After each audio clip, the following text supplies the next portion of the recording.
충격적인 일이 벌어졌습니다. 중국의 춘절 기간에 전례 없는 대규모 인구 이동이 진행 중이었는데 이 교통대란이 한국 때문이라고 주장하는 중국인으로 SNS가 발칵 뒤집어졌는데요. 과연 무슨 내용인지 오늘의 사연 시작하겠습니다. 영상 시작 전 구독과 좋아요는 제작에 큰 힘이 됩니다. 안녕하세요. 저는 뉴질랜드 오클랜드에서 환경 다큐멘터리 감독으로 일하고 있는 소피아 클라크입니다. 저는 3년 전 우연히 접한 한국의 환경 정책 기사를 읽고 큰 인상을 받았습니다. 작은 국토에서 이처럼 혁신적인 환경 시스템을 구축했다는 사실이 놀라웠고 그 이후로 한국의 지속 가능한 발전 모델에 깊은 관심을 갖게 되었어요. 15년 경력의 건축 엔지니어인 제 남편 제임스도 한국의 초고층 빌딩과 스마트 시티 기술에 항상 관심을 보였죠. 특히 송도 국제업무지구의 친환경 건축 설계를 보고는 꼭 한번 직접 보고 싶다고 했답니다. 우리 아들 올리버는 태권도 유튜브 영상을 보고 한국에 완전히 빠져버렸어요. 8살이지만 호기심 가득한 눈으로 한국의 모든 것을 배우고 싶어 했습니다. 아이가 그토록 다른 문화에 흥미를 보이는 모습이 정말 기특했지요. 그래서 결심했습니다. 한국의 선진화된 친환경 기술과 지속 가능한 시스템을 기록하는 특별한 다큐멘터리를 제작하기로요. 방송사의 승인을 받아 우리 가족은 한 달간의 한국 취재 일정을 계획했습니다. 인천행 비행기에 탑승하던 날, 저는 우연히 뉴질랜드 최대 투자사 NG의 대표 에단 브라운과 마주쳤어요. 3년 전 그의 회사 투자 프로젝트를 취재했을 때 만난 적이 있었는데 당시에도 그는 환경보다 수익만을 중요시하는 비윤리적인 태도로 논란이 됐었죠. 40대 중반의 그는 여전히 거만한 태도로 자신의 회사 규모와 실적을 과시했습니다. 완벽한 수트 차림이었지만 그의 오만한 태도는 옷차림과 달리 불쾌감을 자아냈어요. 비즈니스석에서 그는 끊임없이 승무원들을 괴롭혔고 한국을 두고 투자 가치만 있는 작은 나라라며 경멸적인 태도를 보였습니다. 제가 한국의 환경 기술을 취재하러 간다는 말에 쓸데없는 짓이라며 비웃더군요. 기내식으로 나온 비빔밥을 보고는 이게 뭐야? 라며 코웃음치기도 했습니다. 그의 좁은 시각이 이번 여행을 통해 크게 바뀔 것이라는 확신이 들었어요. 비행기 안에서 올리버는 한국어 단어장을 들여다보며 열심히 공부했고 제임스는 한국의 건축 잡지를 넘겨보았습니다.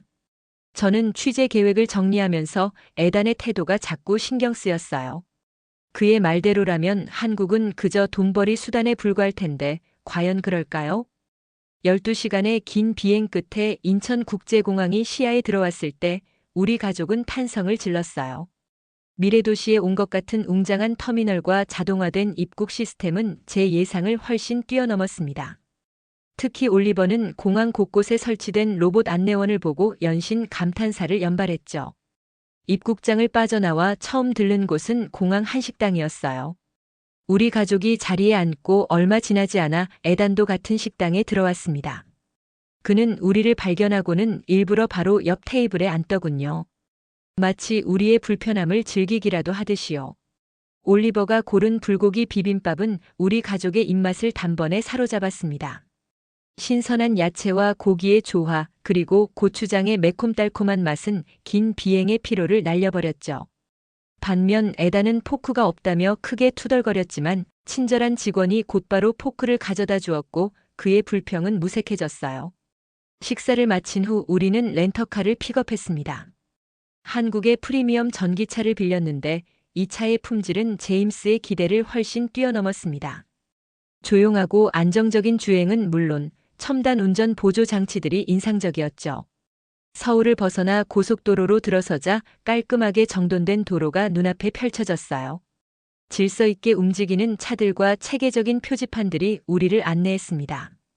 올리버는 차창밖 풍경에 푹 빠져 연신 감탄사를 내뱉었어요.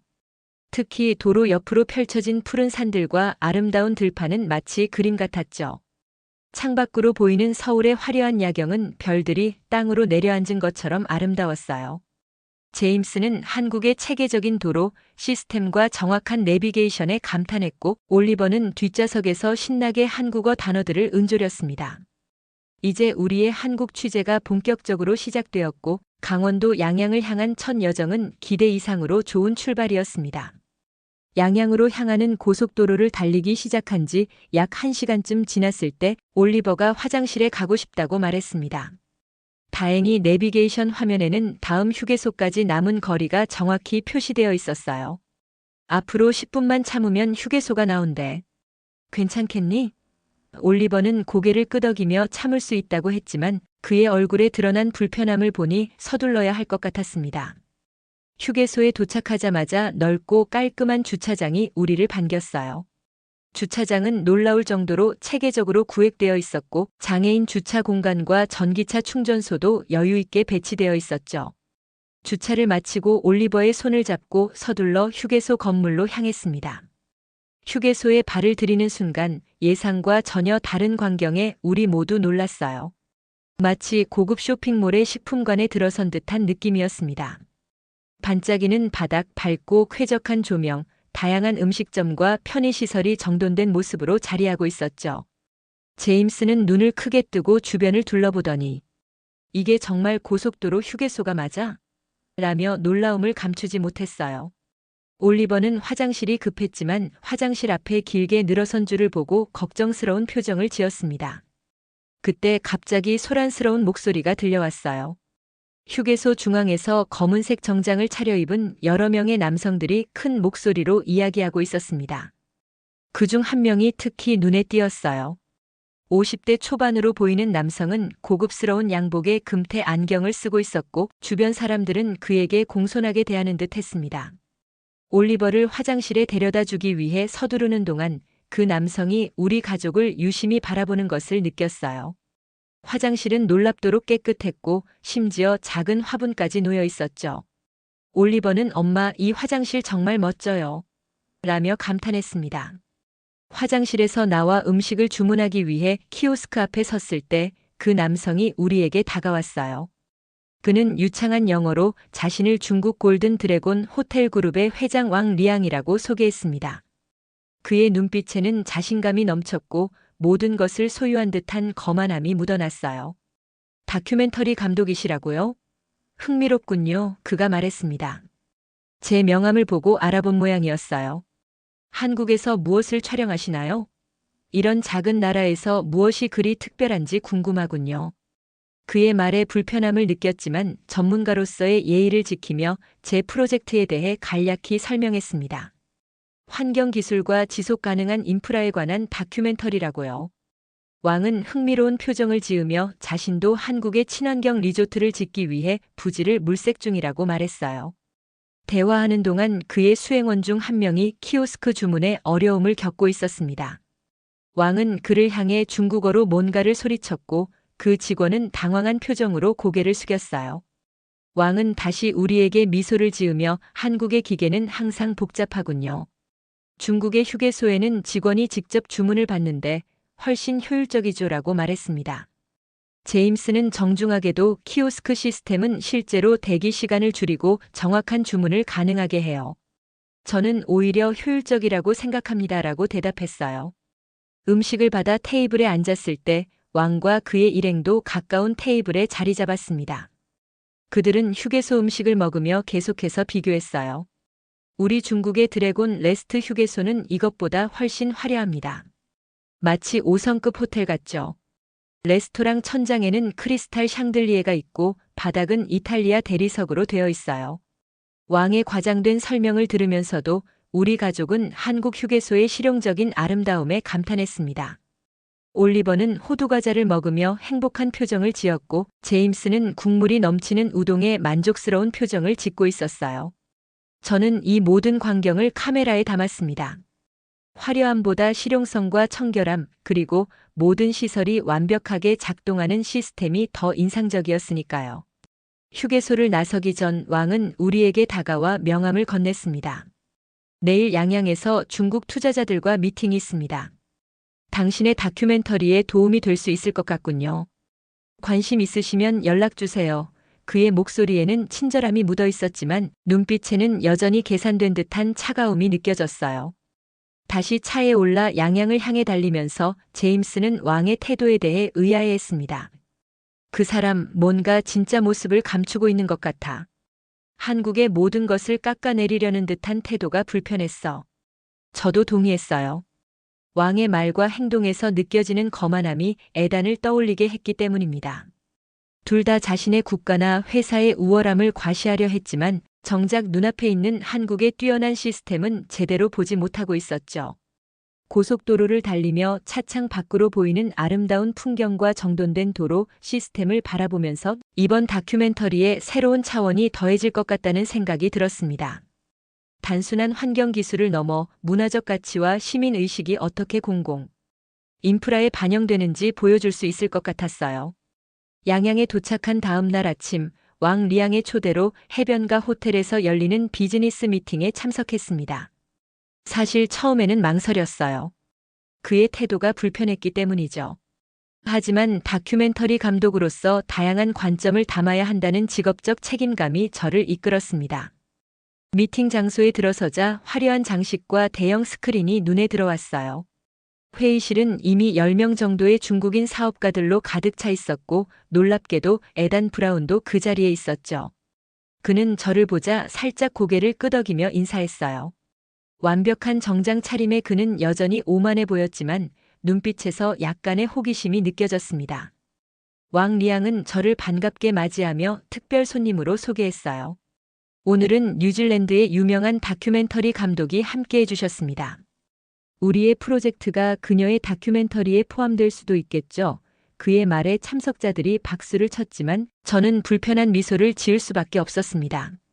아직 그의 프로젝트를 촬영하겠다고 약속한 적이 없었거든요. 회의가 진행되는 동안 왕은 한국에 짓고자 하는 초호화 리조트에 대해 설명했습니다. 그의 계획은 대규모 개발과 화려한 시설에 초점이 맞춰져 있었고 환경적 영향이나 지역 문화와의 조화에 대한 고려는 거의 없었어요. 그의 발표를 듣고 있자니 가슴이 답답해졌습니다. 발표가 끝나고 질의응답 시간이 되자 한 중국인 투자자가 손을 들었어요. 그는 이번 춘절 기간에 있었던 중국 고속도로 경험을 공유하기 시작했습니다. 귀국길에 고속도로에서 7시간 동안 10m도 이동하지 못했습니다. 그런데 문제는 정체보다 휴게소였습니다. 갑자기 분위기가 달라졌어요. 참석자들 사이에서 공감의 탄식이 흘러나왔고 다들 자신의 경험을 이야기하기 시작했습니다. 한 사업가는 휴대폰을 꺼내 영상을 보여주었어요. 이것 좀 보세요. 우리가 들른 휴게소인데 화장실이 완전히 작동하지 않았습니다. 스크린에 나타난 영상은 충격적이었어요. 쓰레기로 뒤덮인 식당 바닥, 넘쳐 흐르는 쓰레기통, 긴 줄로 인해 사람들이 건물 밖 길가에서 용변을 보는 모습까지. 영상 속 휴게소는 왕이 자랑하던 초호화 시설과는 전혀 달랐습니다. 또 다른 참석자가 자신의 영상을 공유했어요. 우리가 방문한 휴게소는 외관은 정말 화려했어요. 마치 유럽 성처럼 지어놨더군요. 하지만 내부는 그의 영상에는 화려한 외관과 대조적인 관리되지 않은 내부 모습이 담겨 있었습니다. 얼룩진 천장, 더러운 바닥, 작동하지 않는 에스컬레이터. 시설은 있지만 제대로 관리되지 않는 모습이 역력했어요. 왕은 불편한 기색이 역력했지만 억지 웃음을 지으며 상황을 무마하려 했습니다. 물론 명절 기간이라 평소보다 혼잡했겠죠. 평소에는 훨씬 좋습니다. 우리 중국은 빠르게 발전하고 있습니다. 그때 에단이 조용히 입을 열었어요. 저도 지난해 중국을 방문했을 때 비슷한 경험을 했습니다. 화려한 외관에 비해 관리와 운영 시스템이 따라가지 못하는 듯 했어요. 반면 어제 한국 휴게소에서 본 시스템은 정말 인상적이었습니다. 에단의 말에 놀랐어요. 비행기에서 보여준 태도와는 완전히 달랐거든요. 그의 눈빛에는 진정한 관찰자의 통찰이 담겨 있었습니다. 왕은 약간 당황한 듯 했지만 곧 화제를 돌렸어요. 그럼 소피아 감독님, 우리의 리조트 계획을 다큐멘터리에 포함시켜 주시겠습니까? 저는 정중하게 답했습니다. 제 다큐멘터리는 지속 가능한 환경 시스템에 초점을 맞추고 있습니다.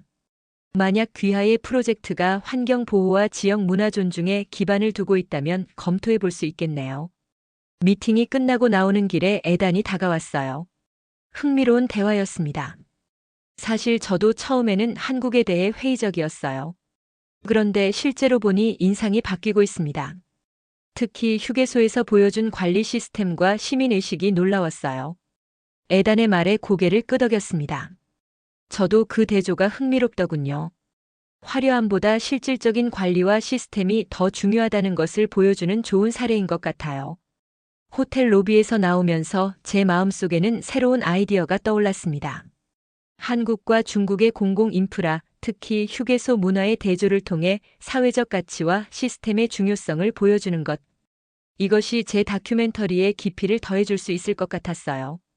다음 날 오후 우리 가족은 양양 인근 관광지를 둘러본 후 서울로 돌아가는 길에 다시 휴게소에 들렀습니다. 이번에는 영동 고속도로의 대형 휴게소였는데 주말이라 그런지 사람들로 북적였어요. 주차장에 차를 세우고 내리는 순간 올리버가 갑자기 얼굴을 찡그리며 급하게 화장실에 가고 싶다고 했습니다. 엄마 정말 급해요. 올리버의 다급한 목소리에 서둘러 화장실을 찾아 휴게소 안으로 들어갔어요. 불행히도 주말 오후라 그런지 화장실 앞에는 긴 줄이 늘어서 있었습니다. 올리버의 표정이 점점 더 초조해지는 것이 보였어요. 그때 익숙한 목소리가 들려왔습니다. 역시 한국의 시설은 수요를 감당하지 못하는군요. 왕 리앙이었습니다. 그는 측근 몇 명과 함께 서 있었고 여전히 고급스러운 정장 차림이었어요. 그의 얼굴에는 우월감이 가득했습니다. 올리버의 상황이 급해 보이자 제임스가 줄 앞쪽의 사람들에게 양해를 구했습니다. 죄송합니다만 제 아이가 정말 급합니다. 양해해 주실 수 있을까요? 대부분의 사람들이 이해한다는 표정으로 고개를 끄덕였을 때 왕이 갑자기 앞으로 나섰어요. 저도 외국인입니다. 제가 먼저 가야겠군요. 그는 당당하게 줄을 무시하고 화장실 문을 향해 걸어갔습니다. 주변 사람들의 불만 섞인 시선이 그를 향했고 초록색 유니폼을 입은 젊은 여성 직원이 재빨리 다가왔습니다. 그녀의 이름표에는 박수현이라고 적혀 있었어요. 죄송합니다만 순서를 지켜주셔야 합니다. 박수현의 목소리는 부드럽지만 단호했습니다. 그녀의 영어는 유창했고 전문적인 태도가 인상적이었어요. 왕은 얼굴을 붉히며 강하게 반발했습니다. 당신은 내가 누군지 알아? 나는 중국 최대 호텔 체인의 회장이야. 외국인 VIP에게 이런 대우를 하나? 그의 목소리가 점점 커지자 주변의 시선이 모였습니다. 박수연은 흔들림 없이 정중하게 대답했어요. 회장님, 저희 휴게소는 모든 고객을 동등하게 대우합니다. 규칙을 지키지 않으시면 보안 요원을 부를 수밖에 없습니다. 왕의 얼굴이 분노로 일그러졌습니다. 그는 중국어로 뭔가를 중얼거리며 자신의 수행원에게 소리쳤어요. 상황이 점점 악화되는 듯 했습니다. 그때 뜻밖의 인물이 상황에 개입했어요. 에단 브라운이었습니다. 그는 침착한 표정으로 왕에게 다가갔어요. 왕 회장, 공공장소에서는 규칙을 존중하는 것이 비즈니스맨의 기본 예의 아닙니까? 에단의 목소리는 조용했지만 힘이 있었습니다. 이 아이가 정말 급한 상황이니 먼저 보내드리는 게 어떨까요?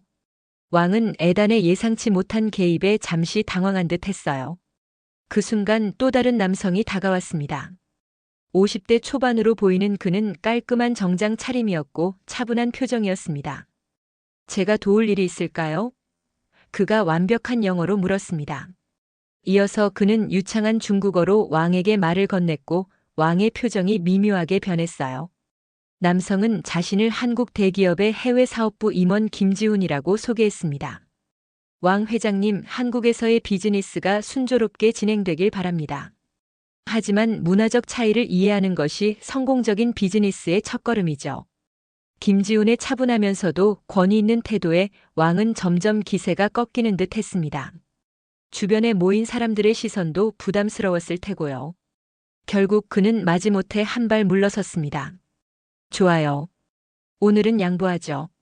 하지만 한국의 서비스 정신이 이 정도라면 내 투자 계획을 재고해봐야겠군요. 그의 말에는 분노와 함께 위협이 담겨 있었어요. 박수연은 이 상황을 지혜롭게 해결했습니다. 그녀는 올리버에게 다가가 어린이 화장실이 따로 있어요. 제가 안내해드릴게요라고 말했고 우리를 안쪽으로 안내했어요. 다행히 올리버는 큰 문제 없이 화장실을 이용할 수 있었습니다. 화장실에서 나온 후 에단이 우리에게 다가왔어요. 괜찮으세요?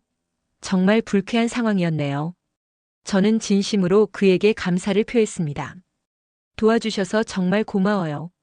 왕의 그런 태도는 어제 미팅에서도 느꼈지만 이렇게까지 심각할 줄은 몰랐네요.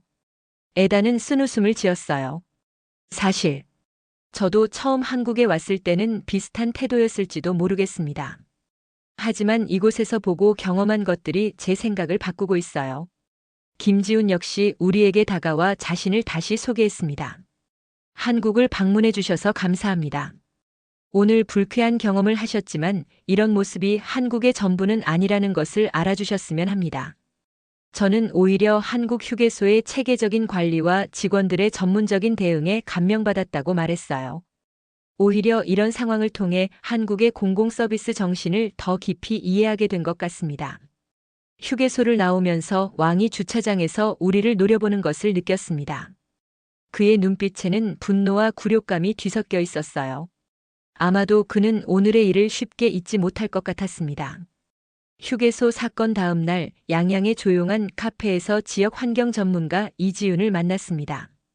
카페 창가에 자리 잡고 그녀를 기다리는 동안 창밖으로 보이는 깨끗한 해변과 정돈된 거리가 인상적이었어요.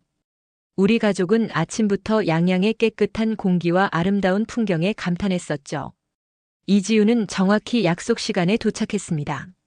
30대 후반의 그녀는 단정한 린넨 재킷에 편안한 면바지를 입고 있었고 밝은 미소가 인상적이었어요. 그녀는 15년 동안 환경 NGO에서 활동하다 현재는 강원도 지속가능발전위원회 자문위원으로 일하고 있다고 했습니다. 양양은 한국의 환경 보전과 개발 사이의 균형을 잘 보여주는 지역이에요. 이지윤의 설명은 차분하면서도 열정이 느껴졌어요. 특히 이 지역은 서핑 명소로 유명해지면서 관광객이 급증했지만 자연 환경을 보호하기 위한 노력도 함께 이루어지고 있죠. 그녀는 양양의 친환경 정책에 대해 설명하며 태양광 패널을 설치한 건물들, 재활용 시스템, 전기차 충전소 확대 등의 사례를 보여주었습니다. 특히 인상적이었던 것은 지역 주민들의 참여도였어요. 매주 토요일마다 주민들이 자발적으로 해변 청소에 참여하고 지역 학교에서는 환경 교육이 활발히 이루어지고 있었죠. 커피를 마시며 대화를 나누다가 이지윤이 제 다큐멘터리 주제에 관심을 보였습니다. 한국의 친환경 인프라를 다루신다면 꼭 만나보셔야 할 분이 계세요. 한국도로공사연구소의 박민준 박사님이신데 마침 이번 주에 양양에 출장 오셨어요. 오후에 시간 되시면 소개해 드릴게요. 2시간 후 우리는 양양읍 근처의 소규모 컨퍼런스 센터에서 박민준 박사를 만났습니다. 50대 후반의 그는 단정한 정장 차림에 친절한 미소를 지니고 있었어요. 30년 넘게 한국도로 시스템 발전에 기여해온 그는 한국 고속도로의 역사를 마치 자신의 인생사처럼 생생하게 들려주었습니다. 한국 고속도로는 1970년대 경제 발전의 대동맥으로 시작되었지만 지금은 세계에서 가장 스마트한 도로 시스템 중 하나로 발전했습니다. 박 박사의 목소리에는 자부심이 묻어났어요. 그는 태블릿을 꺼내 다양한 데이터와 영상을 보여주었습니다. 우리나라 하이패스 보급률은 90%를 넘어섰습니다. 이것은 단순한 편의를 넘어 탄소 배출 감소와 에너지 효율 향상에도 크게 기여하고 있죠. 박 박사는 계속해서 첨단 교통관제 시스템을 설명했어요. 인공지능이 교통 흐름을 분석하고 최적화하며 사고 발생 시 즉각적인 대응이 가능한 시스템이 인상적이었습니다. 특히 흥미로웠던 것은 휴게소 관리 시스템이었어요. 휴게소는 단순한 휴식 공간이 아닌 문화적 공간으로 발전했습니다. 지역 특산물 판매, 문화체험, 그리고 무엇보다 청결과 서비스 품질 관리가 핵심이죠. 박 박사는 스마트폰을 꺼내 실시간 휴게소 관리 앱을 보여주었습니다. 화장실 청결도, 음식점 위생 상태, 고객 만족도가 실시간으로 모니터링되고 있었어요. 우리는 모든 휴게소에 QR코드를 설치해 이용객들이 즉시 피드백을 남길 수 있게 했습니다. 24시간 이내에 모든 불만 사항을 해결하는 것이 목표죠. 올리버는 특히 도로 위 야생동물 보호 시스템에 관심을 보였어요. 박 박사는 인내심 있게 동물 이동 통로와 소음 방지막에 대해 설명해 주었고 올리버의 눈은 호기심으로 반짝였습니다. 인터뷰를 마치고 나올 때 저는 큰 영감을 받았어요. 카메라에 담긴 영상들을 확인하며 다큐멘터리의 구성을 머릿속으로 그려보았습니다. 단순한 기술적 발전이 아닌 사회적 가치와 환경 보호가 함께 고려된 발전 모델. 이것이야말로 제가 보여주고 싶은 이야기였죠. 컨퍼런스 센터를 나와 호텔로 돌아가는 길에 로비에서 에단과 마주쳤습니다. 그는 비즈니스 미팅을 마치고 막 돌아오는 참이었어요. 완벽한 정장 차림이었지만 표정은 처음 만났을 때보다 한결 부드러워 보였습니다. 소피아, 다큐멘터리 촬영은 어떻게 진행되고 있나요? 에단의 질문에는 진심 어린 관심이 담겨 있었어요. 우리는 호텔 라운지에 앉아 차를 마시며 대화를 나눴습니다. 제가 오늘 알게 된 한국도로 시스템과 휴게소 관리에 대한 이야기를 들려주자 에단은 놀라운 반응을 보였어요. 정말 인상적이군요. 사실 저도 오늘 경험한 것이 있습니다. 그는 목소리를 낮추었어요. 오늘 사업 파트너들과 서울로 이동하는 길에 타이어에 펑크가 났었죠. 30분도 안 되어 도로 순찰대가 도착했고 놀라울 정도로 신속하게 상황을 해결해 주었어요. 그들의 전문성과 친절함이 정말 인상적이었습니다. 에단의 표정에서 진정한 감동이 느껴졌어요. 처음 이곳에 왔을 때는 솔직히 말해서 한국에 대해 편견이 있었습니다. 하지만 직접 경험해 보니 제 생각이 얼마나 좁았는지 깨닫게 되네요. 그의 솔직한 고백에 미소 지었습니다. 때로는 직접 경험하는 것만큼 강력한 교사는 없는 것 같아요. 저도 이번 다큐멘터리를 통해 많은 것을 배우고 있습니다. 에단은 잠시 생각에 잠긴 듯 했어요. 소피아, 제가 도울 일이 있을까요? 제 회사가 후원할 수 있는 방법이 있다면 기꺼이 돕고 싶습니다. 이런 이야기가 더 많은 사람들에게 알려져야 한다고 생각해요. 에단의 변화는 놀라웠습니다. 불과 며칠 전만 해도 한국을 투자 가치만 있는 작은 나라라고 경멸했던 사람이 이제는 한국의 시스템과 문화에 진정한 관심과 존중을 보이고 있었으니까요. 양양에서의 취재를 마무리하던 어느 날 오전, 호텔 프론트에서 정중한 초대장 하나를 받았습니다. 고급스러운 봉투에 담긴 그것은 왕 리앙이 주최하는 아시아 관광 인프라 발전 포럼 초대장이었어요. 특히 눈에 띄는 문구가 있었습니다. 소피아 클라크 감독님을 특별 발표자로 모십니다.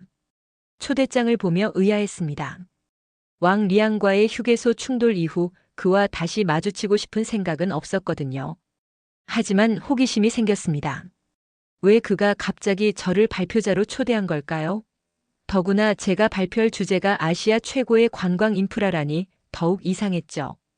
제임스는 의심스러운 표정으로 초대장을 살펴보았습니다. 그의 눈빛에서 걱정이 느껴졌어요. 왕의 의도가 순수하지 않을 것이라는 직감이 들었죠. 하지만 전문가로서 다양한 관점을 듣고 객관적인 시각을 유지해야 한다는 책임감도 있었습니다. 고민 끝에 참석하기로 결정했어요. 포럼 당일 양양의 대형 리조트 컨벤션홀은 사람들로 가득 찼습니다. 아시아 각국의 관광 및 부동산 관계자들, 언론인들, 그리고 현지 정부 관계자들이 모여 있었어요. 입구에서 왕 리앙이 저를 반갑게 맞이했지만 그의 미소 뒤에 숨겨진 의도가 느껴졌습니다. 오셨군요, 소피아 감독님. 오늘 포럼에서 당신의 시각을 듣게 되어 기쁩니다.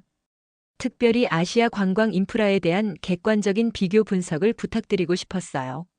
왕의 말투는 공손했지만 눈빛에서 계산된 의도가 느껴졌습니다. 그는 저를 자리로 안내하며 프로그램을 건넸어요.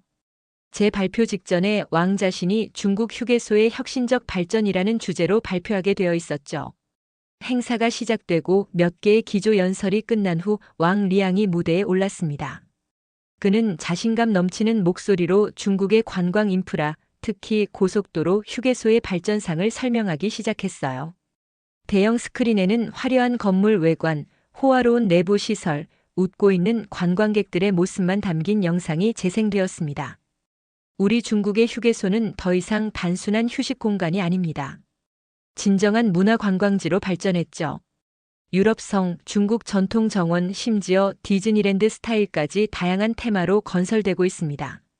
왕의 영상과 설명은 매우 인상적이었지만 현실과 동떨어져 있었어요. 그가 보여주는 영상은 명백히 특별히 선별된 몇몇 시설만 담고 있었거든요. 더구나 그는 슬쩍 한국 휴게소의 단점들을 언급하기 시작했습니다.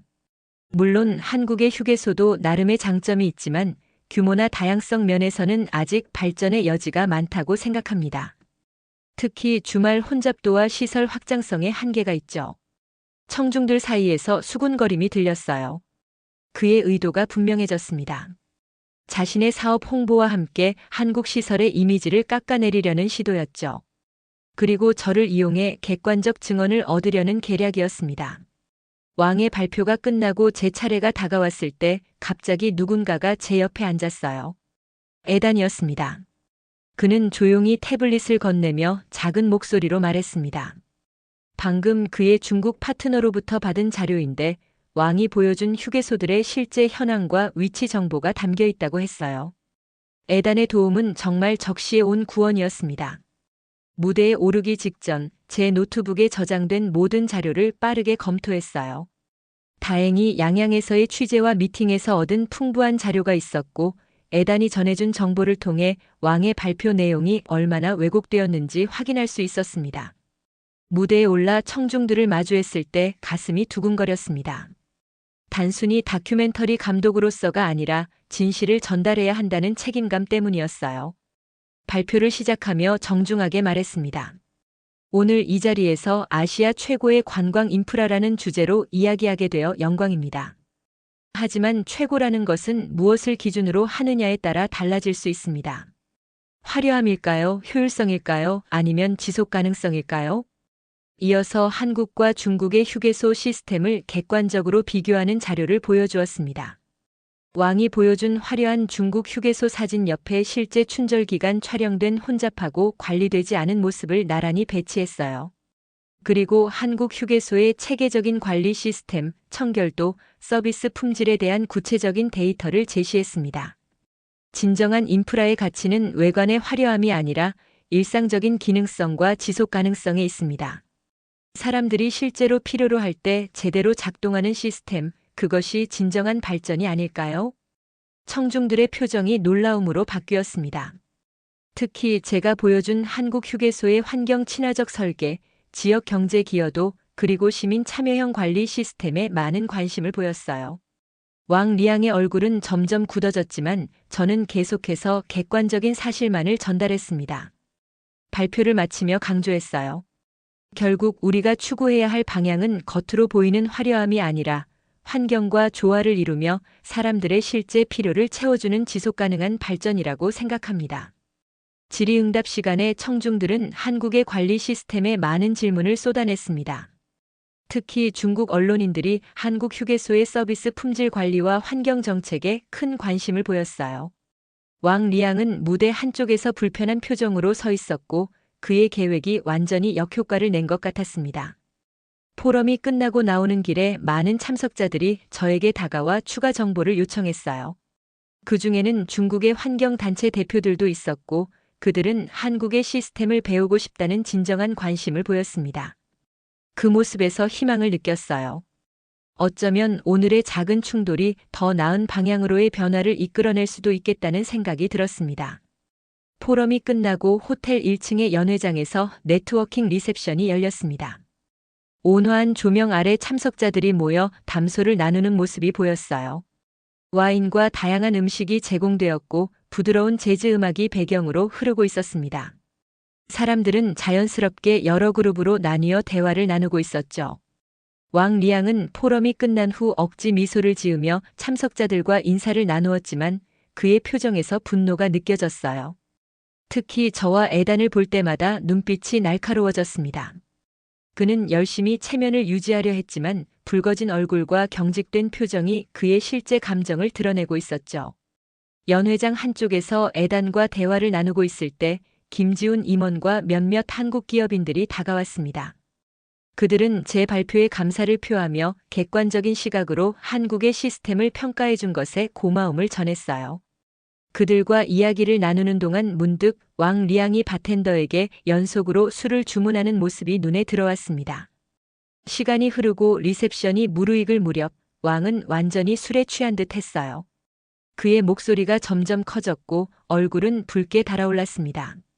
결국 그는 제가 있는 쪽으로 비틀거리며 걸어왔어요. 손에는 반쯤 남은 위스키 잔을 들고 있었고 눈빛은 흐릿했지만 적대감이 역력했습니다. 클라크 감독, 당신이 뭘 안다고? 왕의 목소리가 주변의 대화를 중단시켰어요. 우리 중국은 빠르게 성장하고 있어. 몇 년 후면 한국 같은 작은 나라는 우리 발밑에도 미치지 못할 거야. 순간 연 회장이 조용해졌습니다. 모든 시선이 우리에게 쏠렸고 공기가 무거워졌어요. 에단이 앞으로 나서려 했지만 제가 손짓으로 말렸습니다. 맞대응은 상황을 악화시킬 뿐이었으니까요. 왕 회장님, 발전은 경쟁이 아닌 협력에서 나온다고 생각합니다.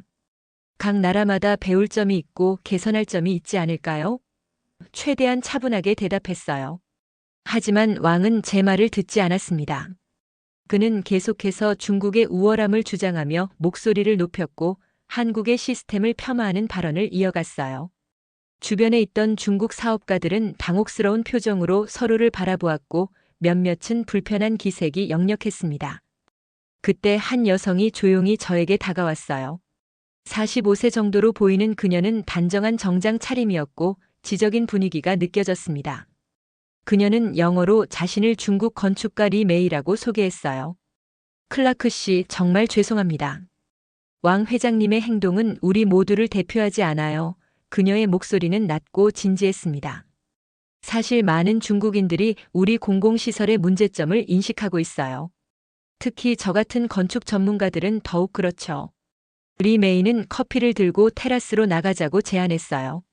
바깥 공기는 선선했고 양양의 밤하늘에는 별이 가득했습니다. 그녀는 자신이 베이징과 상하이에서 환경 친화적인 공공시설 프로젝트를 진행하고 있다고 설명했어요. 중국에도 변화를 원하는 사람들이 많습니다. 특히 젊은 세대들은 환경과 지속 가능성에 큰 관심을 가지고 있어요. 다만 변화가 더디고 아직 많은 과제가 남아있죠.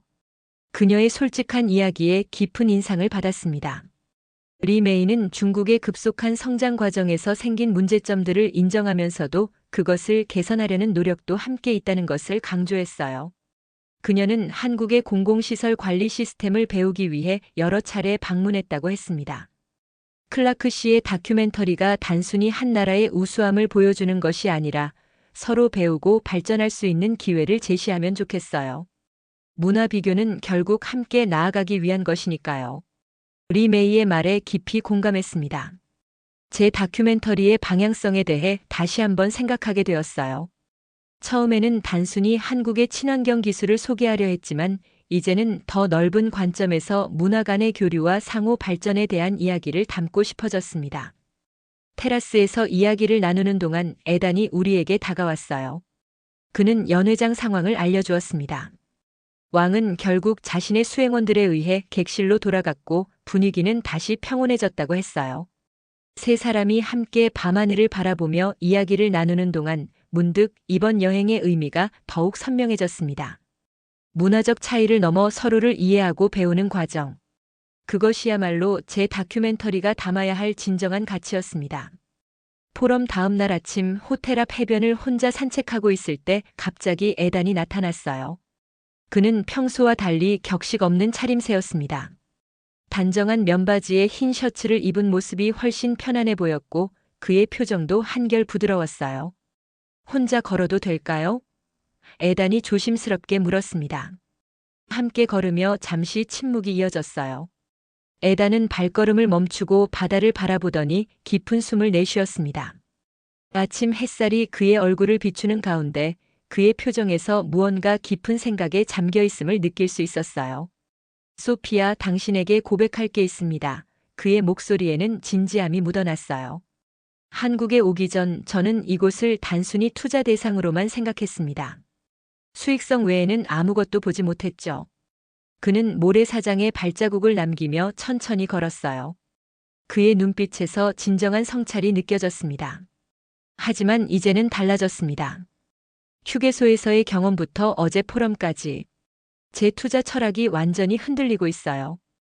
에단의 목소리에는 혼란과 깨달음이 동시에 담겨 있었습니다. 그는 해변에 앉자고 제안했고 우리는 모래사장에 나란히 앉았어요. 멀리서 파도 소리가 들려왔고 갈매기들이 하늘을 날고 있었습니다. 휴게소 하나만 봐도 그 사회의 가치관이 보이더군요. 한국인들의 공공시설에 대한 존중과 관리 시스템은 단순한 건물이 아니라 문화의 산물이었습니다. 에단의 말에서 진심이 느껴졌어요. 처음에는 왜 이렇게 작은 시설에 많은 투자를 하는지 이해할 수 없었어요. 하지만 이제는 그 이유를 알 것 같습니다. 에단의 얼굴에 미소가 번졌습니다. 그는 주머니에서 접힌 종이 하나를 꺼냈어요. 그것은 양양 리조트 프로젝트의 새로운 계획이었습니다. 제가 계획하던 양양 리조트 프로젝트를 완전히 재구성했습니다. 기존에는 단순히 고급 관광객을 타겟으로 한 대규모 리조트였지만 이제는 친환경적이고 지역사회와 상생하는 방향으로 바꾸려고 해요. 그가 펼친 설계도를 보니 정말 놀라웠어요. 태양광 패널을 활용한 에너지 자립형 건물, 빗물 수집 시스템, 지역 재료를 활용한 건축, 지역민들을 위한 공공공간 등 완전히 새로운 개념이었습니다. 그의 눈빛에서 진정한 열정이 느껴졌어요. 이건 단순한 수익성만 고려한 프로젝트가 아닙니다. 100년 후에도 사람들이 자랑스럽게 생각할 수 있는 공간을 만들고 싶어요.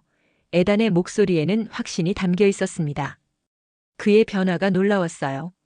비행기에서 처음 만났던 오만한 사업가의 모습은 찾아볼 수 없었습니다. 그 자리에는 진정한 비전을 가진 사람이 앉아 있었어요.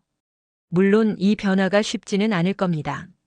특히 왕 리앙의 프로젝트와 정면으로 대치되니까요.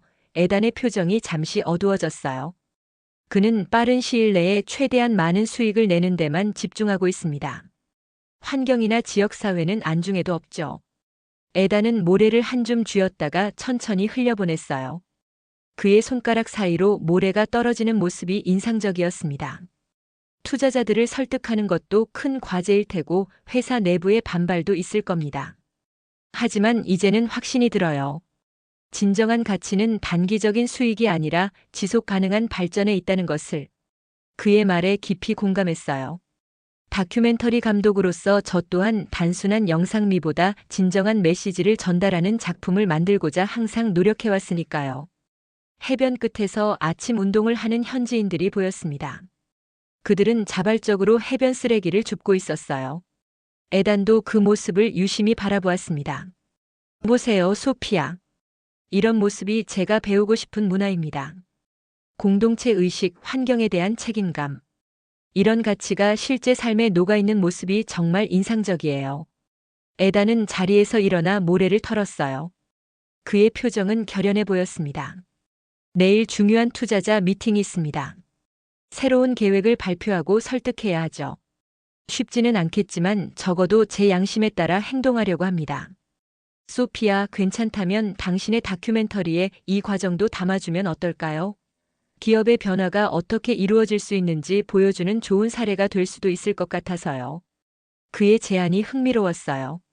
환경 다큐멘터리에 기업의 변화 과정을 담는 것은 새로운 시도였지만 의미 있는 이야기가 될 것 같았습니다. 호텔로 돌아가는 길에 에단은 더 많은 이야기를 나누었어요.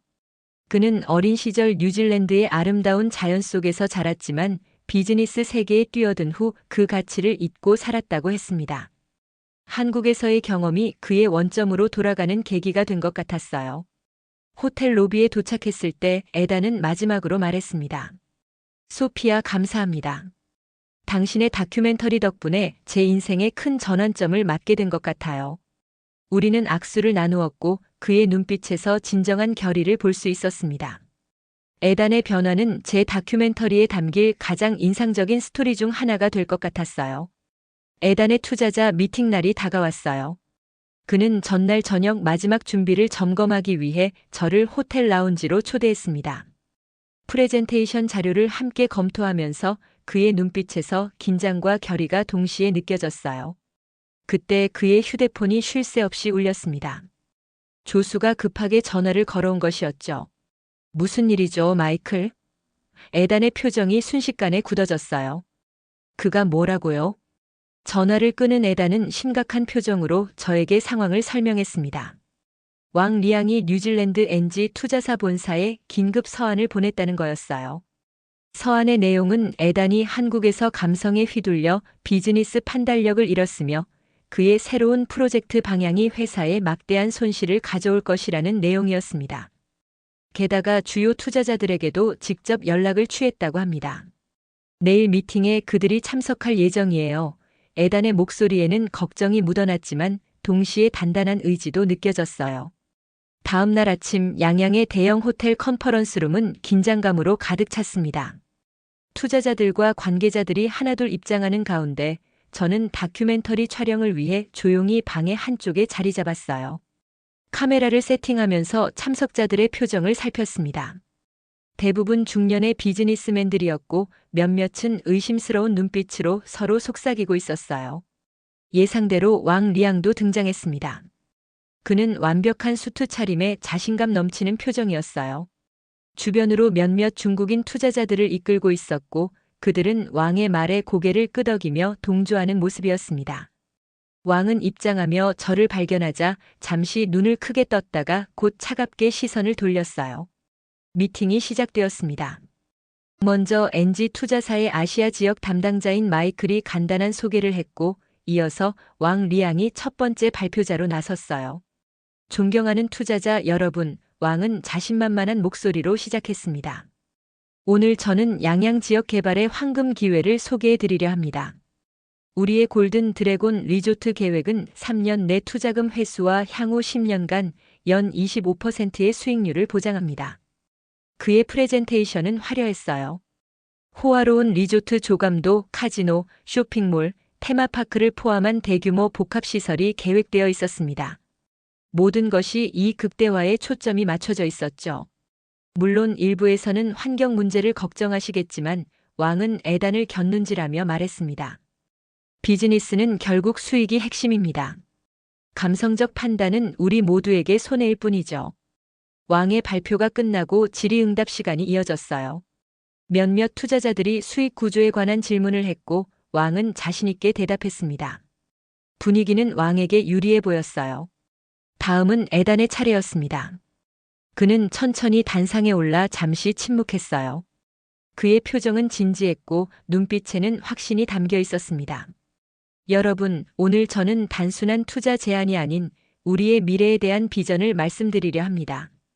애단은 왕의 화려한 그래픽과 달리 실제 사진과 데이터를 중심으로 발표를 시작했어요. 그는 먼저 환경 파괴로 인한 장기적 비용, 지역사회 소외로 인한 사회적 갈등, 그리고 단기 수익 모델의 한계점을 차분히 설명했습니다. 우리가 추구해야 할 것은 단기 수익이 아닌 지속 가능한 가치입니다. 제가 한국에서 배운 가장 큰 교훈이 바로 이것입니다. 그는 한국 휴게소 시스템을 구체적인 사례로 들었어요. 겉으로 보기에는 단순한 휴게 시설이지만 그 안에는 깊은 문화적 가치와 시민 의식이 담겨 있습니다. 청결함, 효율성, 지역성, 환경 배려. 이런 요소들이 결국 장기적인 성공을 가져왔죠. 애단은 자신의 새로운 계획을 공개했습니다. 100% 재생 에너지로 운영되는 리조트, 지역 주민들과 상생하는 경제 모델, 한국의 문화와 자연을 존중하는 건축 디자인. 그의 계획은 단순한 관광시설이 아닌 지역과 함께 호흡하는 공간이었어요. 이 프로젝트의 투자 회수 기간은 5년으로 왕 회장님의 계획보다 길지만 10년 후의 안정적인 수익률과 브랜드 가치를 고려하면 훨씬 더 건강한 투자입니다. 무엇보다 우리의 자녀들에게 자랑스럽게 물려줄 수 있는 유산이 될 것입니다. 발표가 끝나고 회의실은 잠시 조용해졌어요. 투자자들은 서로 눈빛을 교환하며 무언가를 생각하는 듯 했습니다. 왕 리앙의 얼굴은 점점 붉어졌고 그는 자리에서 일어나 반박하려 했습니다. 이건 순전히 감상적인 접근입니다. 비즈니스는 냉철해야 합니다. 애단은 한국에 너무 오래 머물러 판단력이 흐려진 겁니다. 그러나 그의 외침에도 투자자들의 반응은 냉담했어요. 오히려 몇몇 투자자들은 애단에게 추가 질문을 던지기 시작했습니다. 특히 한 노련한 투자자가 일어나 말했어요. 저는 30년간 수많은 프로젝트에 투자해왔습니다. 경험상 단기 수익만 추구한 프로젝트들은 결국 문제가 생겼죠. 애단의 접근법이 더 지혜로워 보입니다. 분위기가 완전히 바뀌었어요. 투자자들은 하나둘 애단의 계획에 긍정적인 반응을 보이기 시작했고 결국 투표 결과 애단의 친환경 리조트 계획이 승인되었습니다. 왕 리앙의 얼굴은 분노와 당혹감으로 일그러졌어요. 그는 서류를 거칠게 가방에 넣으며 중얼거렸습니다. 후회하게 될 겁니다. 모두 다. 그는 더 이상 말을 잇지 못하고 회의실을 빠져나갔어요. 모두의 시선이 그의 뒷모습을 쫓았고 문이 닫히자 회의실에는 안도의 한숨이 퍼졌습니다. 에단은 승리의 기쁨보다는 깊은 책임감이 담긴 표정이었어요. 그는 모든 참석자들에게 감사를 표하며 이 프로젝트가 단순한 리조트가 아닌 새로운 관광 모델의 시작이 될 것이라고 약속했습니다. 다큐멘터리 촬영의 마지막 주가 다가왔습니다. 양양의 아침은 특별히 아름다웠어요. 호텔 발코니에 서서 바다를 바라보는데 지난 몇 주간의 경험이 주마등처럼 지나갔습니다. 한국에 도착했을 때의 기대감, 휴게소에서의 놀라운 발견, 왕 리앙과의 갈등, 에단의 변화까지 처음 계획했던 것보다 훨씬 더 풍성한 이야기가 만들어졌어요. 아침 식사 자리에서 올리버가 갑자기 말했습니다. 엄마, 우리 꼭 돌아가야 해요? 전 여기가 너무 좋은데 그의 눈빛에는 진심이 담겨 있었어요. 올리버는 지난 몇 주 동안 놀랍도록 변했습니다. 한국어 단어를 서툴게나마 사용하기 시작했고 양양 해변에서 만난 현지 아이들과 깊은 우정을 쌓았어요. 특히 태권도 수업에 참여한 이후로는 매일 아침 기본 동작을 연습할 정도였죠. 제임스도 올리버의 말에 동의하는 듯 했습니다. 솔직히 나도 한국을 더 탐험하고 싶어. 특히 친환경 건축 기술에 대해 더 깊이 연구하고 싶은 프로젝트가 몇 개 있어. 그의 노트북에는 이미 한국의 친환경 건축 사례들이 가득 정리되어 있었어요. 제임스는 송도의 스마트 빌딩부터 전통 한옥의 자연 냉방 시스템까지 다양한 기술에 완전히 빠져 있었습니다. 심지어 한국의 유명 건축가들과 인터뷰 약속도 잡아놓은 상태였죠. 두 사람의 말을 들으며 마음속에 새로운 생각이 떠올랐어요. 사실 저도 이 한 달이 너무 짧게 느껴졌거든요. 다큐멘터리가 단순한 환경기술 소개를 넘어 문화적 가치와 사회 시스템에 대한 깊은 탐구로 발전하면서 더 많은 시간이 필요하다고 느꼈습니다. 객실로 돌아와 뉴질랜드 방송사의 프로듀서 리사에게 전화를 걸었어요. 지금까지 촬영한 영상의 일부를 이미 전송해둔 상태였고 리사의 반응은 예상보다 훨씬 긍정적이었습니다. 소피아, 정말 놀라운 자료예요. 특히 한국과 중국의 공공 인프라 비교는 우리가 예상했던 것보다 훨씬 깊은 이야기를 담고 있어요. 사실, 더 큰 시리즈로 발전시키는 것은 어떨까요? 아시아의 친환경 혁신이라는 제목으로요. 가슴이 뛰었습니다. 리사는 6개월 추가 체류와 제작비 증액 가능성까지 언급했어요. 기회가 눈앞에 펼쳐지고 있었습니다. 오후에 에단과 만나기로 약속되어 있었어요. 그의 친환경 리조트 프로젝트가 본격적으로 시작되었고 현지 건축가들과의 첫 미팅이 있었죠.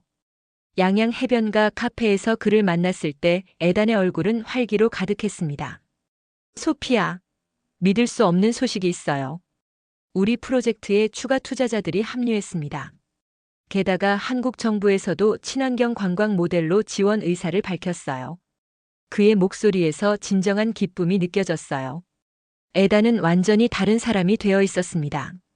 처음 비행기에서 만났을 때의 오만한 사업가가 아닌 진정한 비전을 가진 리더로 변모해 있었죠. 우리의 대화 중에 제가 가족과 함께 6개월 더 한국에 머물 계획이라고 말했어요. 에단의 눈이 반짝였습니다. 그렇다면 제안이 있습니다. 우리 프로젝트의 환경 컨설턴트로 참여해 주세요. 당신의 시각과 경험이 큰 도움이 될 겁니다. 물론 다큐멘터리 제작에 방해되지 않는 선에서요. 놀라운 제안이었어요. 다큐멘터리 감독으로서 프로젝트의 발전 과정을 기록하면서 동시에 그 방향성에 영향을 줄 수 있는 기회였으니까요. 진지하게 고려해보겠다고 답했습니다. 촬영 마지막 날 저는 양양 해변에서 다큐멘터리의 마무리 장면을 촬영하기로 했어요. 해가 지기 시작하는 황금빛 시간대, 바다를 배경으로 카메라 앞에 섰습니다. 내부에서 솟아오르는 진실된 감정을 담아 말했어요. 우리는 기술을 취재하러 왔지만 결국 사람들의 마음과 문화를 발견했습니다. 휴게소 하나에서도 한 나라의 가치관이 드러납니다.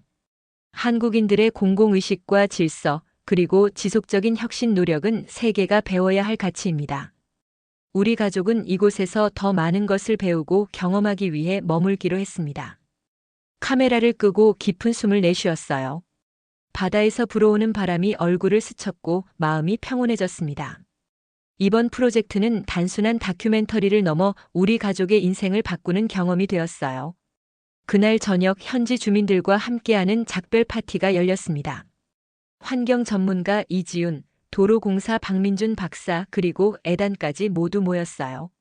올리버는 새로 사귄 친구들과 태권도 동작을 선보였고 제임스는 한국 건축가들과 열띤 토론을 나눴습니다. 파티가 무르익을 무렵 누군가 중국에서 흥미로운 뉴스가 있다고 알려주었어요. 왕 리양이 중국으로 돌아가는 길에 춘절대와 비슷한 극심한 교통 정체에 갇혔다는 소식이었습니다. 그가 머물렀던 휴게소는 관리되지 않은 시설과 불친절한 서비스로 그를 당혹스럽게 했다고 해요. 더 흥미로운 것은 그 경험 이후 왕이 자신의 소셜미디어에 장문의 성찰을 올렸다는 점이었어요. 그는 한국의 시스템에서 배울 점이 많다는 것을 인정하고 자신의 사업 방식을 재고해보겠다고 썼다고 합니다. 운명의 아이러니였죠. 한 달 후 우리의 다큐멘터리 휴게소의 진실 두 문화의 마주침이 방영되었습니다. 예상을 훨씬 뛰어넘는 반응이 쏟아졌어요. 특히 한국과 중국의 시청자들 사이에서 활발한 토론이 이어졌고 공공인프라와 시민의식에 대한 새로운 관심이 일어났습니다. 양양에서의 새로운 생활이 시작되었어요. 올리버는 현지 학교에 등록했고 제임스는 한국 건축가들과 협업 프로젝트를 시작했습니다. 저는 에단의 리조트 프로젝트 컨설팅과 새로운 다큐멘터리 시리즈 준비로 바빴어요. 때때로 해변을 산책하며 이 모든 변화의 시작점을 떠올립니다. 하나의 휴게소에서 시작된 관찰이 어떻게 우리 가족의 삶과 수많은 사람들의 인식을 바꾸게 되었는지, 그리고 어떻게 두 문화 사이에 다리를 놓게 되었는지. 이것이야말로 진정한 다큐멘터리의 힘이 아닐까요?